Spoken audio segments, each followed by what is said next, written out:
नमस्कार, TV9 मराठीमध्ये आपल्या सगळ्यांचं स्वागत। मी निखिला। महत्त्वाच्या बातमींना बुलेटिनची सुरुवात आपण करूयात। शिवतारे यांना आवरा, अन्यथा कल्याणमध्ये वेगळं चित्र दिसेल। अजित पवार गटाचे प्रवक्ते आनंद परांजपे यांनी थेट शिंदेंना धमकी दिली आहे। शिवतारे यांच्या वक्तव्याने अजित पवार गट आणि शिंदे गटात वाद पेटलाय। कल्याण लोकसभा जिंकणं सोपं आहे असं समजू नका असा इशाराच आनंद परांजपे यांनी शिंदेंना दिलाय। तर परांजपे यांनी पातळी ओळखून बोलावं असा पलटवार यावर संजय शिरसाट यांनी केलाय। माझी माननीय मुख्यमंत्र्यांना विनंती आहे की त्यांनी आपल्या नेत्यांना आवरावं, अन्यथा आम्ही देखील राष्ट्रवादीचे स्वाभिमानी कार्यकर्ते आहोत। कोणाला जर वाटत असेल की कल्याण लोकसभा खूप जिंकणं सोपं आहे, तर राष्ट्रवादीचा स्वाभिमानी कार्यकर्ता वेगळा निर्णय निकाल देखील कल्याण लोकसभेमध्ये लागू शकतो।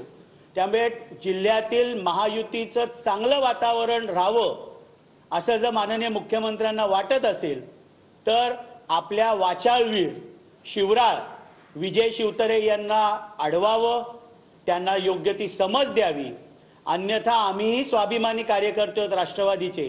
आमच्या नेत्यांवर, आमच्या शक्तीस्थळावर, आमच्या स्वाभिमानावर जर कोण घाला घालत असेल, तर कल्याण लोकसभेमध्ये देखील वेगळा निर्णय आणि वेगळं चित्र हे दिसू शकतं।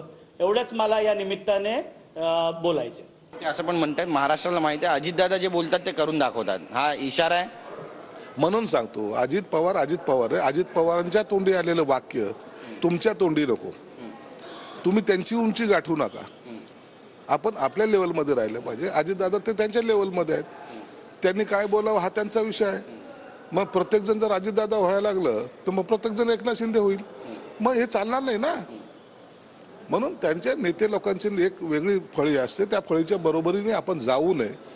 त्यांचं वक्तव्य त्यांना शोभेचे असतात।